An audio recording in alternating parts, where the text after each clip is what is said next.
Welcome back guys to अनएम time moments. मुझे उम्मीद है आप सब लोग ठीक हो। आज के दिन हम लोग बात करने वाले हैं सैल्यूट स्टार के ऑफिशियल एपिसोड 67 के पार्ट 2 पर। अनएम टाइम मोमेंट्स से मैं हूं फैजान। हम लोग स्टार्ट करते हैं अपनी आज की वीडियो को। हमारा एपिसोड स्टार्ट होते ही सबसे पहले हम देखते हैं लू फेंग बबाता के वर्चुअल वर्ल्ड से बाहर आ जाता है, मगर जैसे ही लू फेंग बाहर आता है तो उसी के साथ ही अपनी रबिंग क्लाउड वाइन को अपनी स्टोरेज में सेव करने की कोशिश करता है, मगर उसी के साथ ही बबाता उसे बताती है रबिंग क्लाउड रेटन वाइन जैसा कोई भी क्रीचर स्टोरेज रूम में सेव नहीं हो सकता, क्योंकि ये एक लिविंग प्लांट है और कोई भी लिविंग चीज स्टोरेज रूम में सेव नहीं हो सकती। जिसके साथ ही लो फेंग उसे अपने बैग में सेव कर लेता है और इसी के साथ ही बबाता उससे कहती है अभी के लिए हम लोग यहाँ से निकल सकते हैं। जिसके साथ ही लो फेंग अपनी नाइफ्स का यूज करते हुए अपने रास्ते को क्लियर करने लगता है और हेवन फॉरबिड शटल की मदद से बाहर आ जाता है। और जैसे ही लो फेंग मिस्टी आइलैंड के अपर एरिया पर आता है तो उसी के साथ ही लो फेंग की शिप उसके पास आना स्टार्ट हो जाती है। जिसके साथ ही बबाता उससे कहती है अभी के लिए हमें जल्दी से तुम्हारी प्लेस पर जाना होगा और वहाँ पर जाने के बाद मैं रेटन रबिंग क्लाउड वाइन को तुम्हारा मास्टर रिकॉग्नाइज करवा दूंगी। जिसके साथ ही नंबर 1 यहाँ पर अपीयर हो जाती है, जो कि लू फेंग की अभी तक की सबसे अमेजिंग पार्टनर थी और ये मशीन आज भी देखने में काफी ज्यादा अमेजिंग लग रही होती है।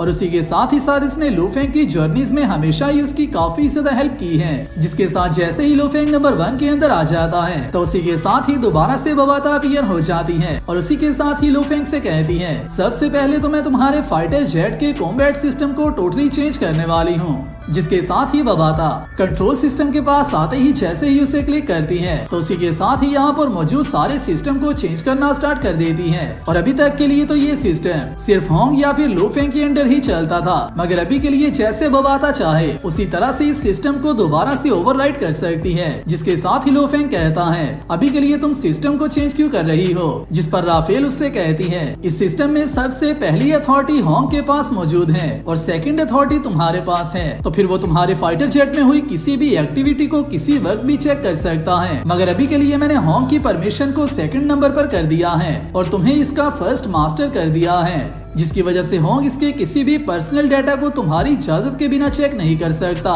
जिसके साथ ये कहते ही बबाता आते ही लू फेंग के बैग से उसकी वाइन को बाहर निकालने लगती है, मगर ये वाइन दोबारा से बबाता को छोड़कर लू फेंग के पास आ जाती है। जो देखते ही राफेल कहती है रबिंग क्लाउड रेटन वाइन इस यूनिवर्स में सबसे ज्यादा लॉयल पार्टनर होती है और अगर ये अपने मास्टर को एक दफा रिकॉग्नाइज कर ले तो ये पूरा लाइफ टाइम उसी के साथ रहती है। तो सबसे पहले तुम्हें अपने मास्टर और सर्वेंट के प्रोसेस को कंप्लीट करना होगा। जिसके साथ ही दोबारा से बबाता कहती है अभी के लिए इसे तुम्हारे ब्लड की जरूरत है और इसी के साथ ही लू फेंग अपनी नाइफ का यूज करते हुए अपनी फिंगर पर छोटा सा कट लगा देता है और उसी के साथ ही अपने ब्लड का यूज करते हुए इसके सर्वेंट मास्टर प्रोसेस को स्टार्ट कर देता है। और उसी के साथ जैसे ही ये वाइन लू फेंग के साथ ब्लड रिलेशन में आ जाती है तो सबसे पहले ये लू फेंग के इस कट को दोबारा से हील कर देती है। जिसके साथ ही राफेल कहती है इसे तुम्हारे लिए काफी ज्यादा बुरा फील हो रहा है क्योंकि तुमने इसके लिए अपने आप पर एक कट लगाया है और मुझे ऐसा लगता है कि ये वाइन अपने मास्टर को काफी ज्यादा पसंद करती है।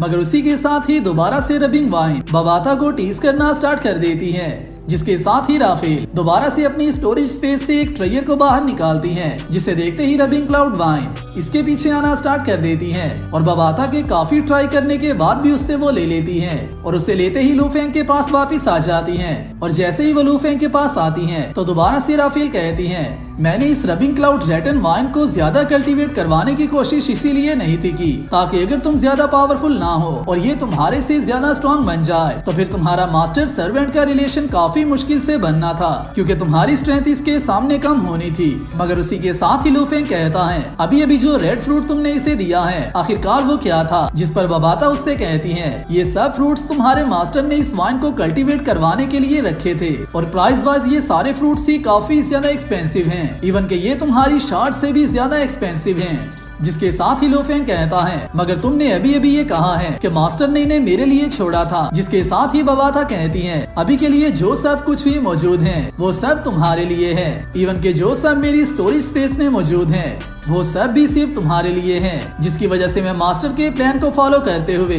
तुम्हें जितना हो सके उतना स्ट्रिक्टली ट्रेन करने वाली हूँ। और जैसे ही तुम डोमेन लॉर्ड के लेवल तक पहुँच जाओगे तो उसके बाद मैं तुम्हें अपना मास्टर रिकॉग्नाइज कर लूंगी। तो यहाँ पर बबाता की इस सब डील का मकसद ये होता है क्योंकि अभी के लिए जब के लू फेंग यूनिवर्स के बारे में इतना सब कुछ नहीं जानता तो फिर अगर बबाता लू फेंग को अपना मास्टर बना ले तो लू फेंग अभी के लिए ऐसे डिसीजंस नहीं ले सकता जिन सब की वजह से वो यूनिवर्स में सरवाइव कर पाए। तो जब तक लू फेंग डोमेन लॉर्ड के लेवल तक पहुंच जाएगा, उसके बाद उसके पास ऑलरेडी इतना एक्सपीरियंस तो होगा कि वो किसी भी वक्त में अच्छा फैसला करने के काबिल हो जाएगा। और उसके बाद लू फेंग जैसा चाहेगा उसका आर्टिफिशियल इंटेलिजेंस उसी तरह से उसे फॉलो करेगा और उसके बाद लू फेंग अपनी मर्जी से जो चाहे वो कर सकता है। मगर जैसे ही इन दोनों के दरमियान ये बात हो रही होती है तो लू फेंग अपनी वाइन का काफी ख्याल रख रहा होता है, जो देखते ही बबाता दोबारा से कहती है तुम अभी के लिए इसे वापस भेज सकते हो, क्योंकि इसे अपने फ्रूट को डाइजेस्ट करने के लिए काफी ज्यादा टाइम लगने वाला है। और इसी के साथ ही हम देखते हैं लू फेंग की वाइन उसे अपने कॉन्शियसनेस में लेकर चली जाती है, जहाँ पर जैसे ही लू फेंग आता है तो उसी के साथ ही हम लोग इस वाइन की रियल बॉडी को देखते हैं, जो कि आल्सो काफी ज्यादा अमेजिंग होती है और साइज में ये भी काफी बड़ी होती है। जिसके साथ ही लू फेंग कहता है ये रेटिन रबिंग क्लाउड वाइन डायरेक्टली मेरे कॉन्शियसनेस से कनेक्टेड है, जिसकी वजह से मैं इसे काफी ज्यादा इजीली कंट्रोल कर सकता हूँ। जिसके साथ जैसे ही लू फेंग उस कॉन्शियसनेस में बाहर आता है तो उसी के साथ ही कहता है मुझे ऐसा लगता है कि मेरी बॉडी की साइड्स पर क्लॉथ्स की एक न्यू शील्ड बन गई है, जो कि आल्सो मेरी प्रोटेक्शन के लिए है। मगर उसी के साथ ही दोबारा से राफेल उससे कहती है तुम्हें इसके एवोल्यूट होने के लिए वेट करना होगा और जैसे ही ये इवॉल्व हो जाएगी तो अपनी ज्यादा पावर के बाद ये तुम्हारे और भी ज्यादा काम आने लगेगी और इसके पावरफुल होने के बाद तो तुम्हें ब्लैक गॉड आर्मर सूट की भी जरूरत नहीं रहेगी, तो फिर तब के वक्त तुम उससे भी जान छुड़वा सकते हो। और इसी सब प्रोसेस के दरमियान हम देखते हैं लू फेंग अपनी सिटी में वापस आ चुका होता है और सबसे पहले लू फेंग एक्सट्रीम मार्शल हॉल में आ जाता है, क्योंकि शायद से उसे सबसे पहले होंग को रिपोर्ट करना होती है। तो जैसे ही लू फेंग यहाँ पर आ जाता है उसी के साथ ही यहाँ पर मौजूद आर्टिफिशियल इंटेलिजेंस लू फेंग को गाइड करना स्टार्ट कर देता है।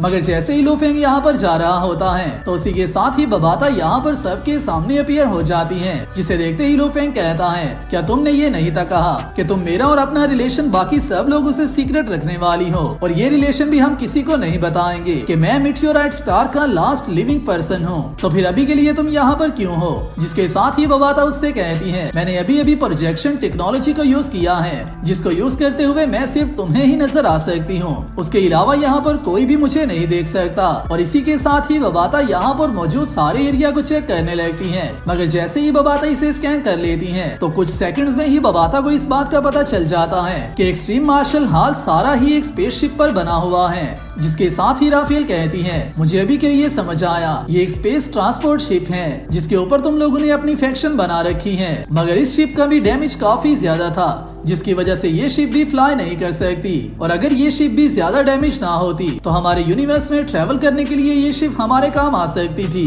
जिसके साथ ही लू फेंग कहता है ये हमारे हाल के लीडर की स्पेसशिप है। मगर उसी के साथ ही बबाता उससे कहती है तुम्हें अभी तक किसी बात का भी नहीं पता, अगर आने वाले टाइम में कभी देखने का मौका मिला तो तब देखकर तुम्हें सब समझ आ जाएगी कि ट्रांसपोर्टेशन शिप्स की चीजों को लेकर जाने और लेकर आने के लिए काफी ज्यादा जरूरत रहती है, मगर मीटियोराइट स्टार की सारी स्पेसशिप्स को ही रिपेयर करना काफी ज्यादा मुश्किल होता है, जिसकी वजह से हमें अभी के लिए स्पेसशिप के सारे स्क्रैप को जमा करना स्टार्ट कर देना होगा ताकि हम लोग उसे यूज कर आने वाले टाइम में अपनी स्पेसशिप बना सके। जो सुनते ही लू फेंग काफी अमेज हो जाता है और उसी के साथ ही कहता है क्या हम अपनी स्पेसशिप बनाने वाले हैं। जिस पर बबाता उससे कहती है ये मेरे लिए कोई भी मुश्किल काम नहीं है, क्या तुम्हें इस बात का नहीं पता कि आखिरकार मैं कौन हूँ। मैं एक लिविंग आर्टिफिशियल इंटेलिजेंट सिस्टम हूँ जिसके पास अपनी लाइफ मौजूद है। मेरे डेटाबेस में काफी ज्यादा चीजें स्टोर हैं और मैं हर तरह की नॉलेज के बारे में जानती हूँ। और इसी के साथ ही हम देखते हैं लू फेंग बिल्डिंग के अंदर आ जाता है और यहाँ पर आते ही सबसे पहले बबाता से कहता है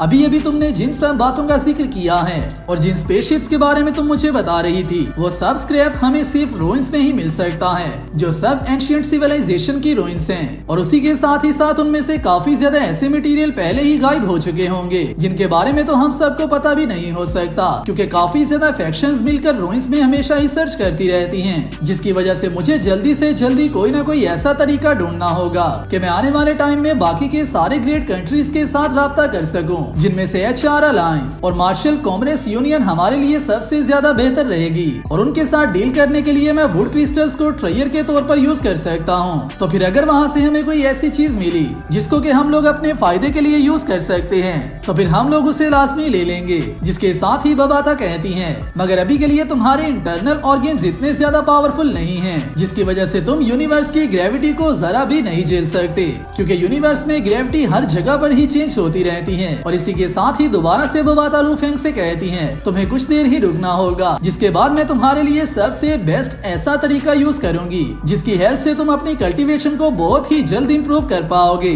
और इसी के साथ ही हम देखते हैं लू फेंग ये सब बातें करता हुआ अपने सेट पॉइंट पर आ जाता है, जिसके साथ ही हमारा ये एपिसोड यहीं पर कंप्लीट होता है। वीडियो आपको कैसी लगी है मुझे नीचे कमेंट्स में बताना, और नेक्स्ट आने वाली वीडियो के लिए चैनल को सब्सक्राइब कर लेना। मैं मिलता हूँ आप सबसे नेक्स्ट वीडियो में, तब तक अपना और अपने प्यारों का ख्याल रखियो।